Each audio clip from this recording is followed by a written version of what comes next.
through whom the world would be blessed. That's right.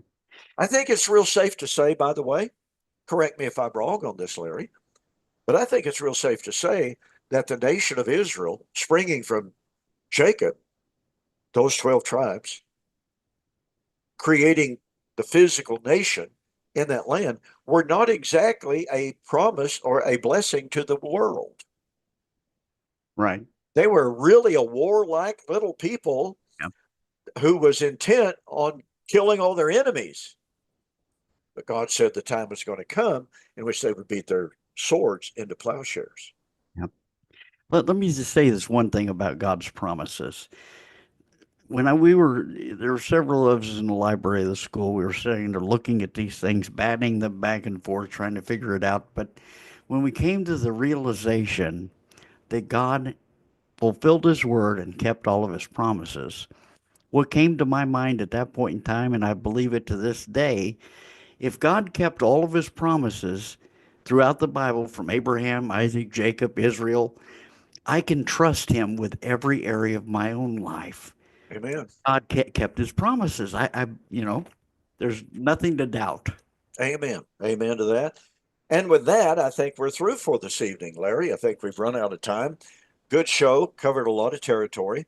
I appreciate so very, very much you being with me this evening and filling in for William. I don't know if we'll be back next week. We'll have to wait and see. But in the meantime, thanks again for joining me. And with that, I'm going to say good night. God bless. Good night, Don. Let me see if I can turn this thing off. There we are. All right. Thank you, Larry. Appreciate it very, very much.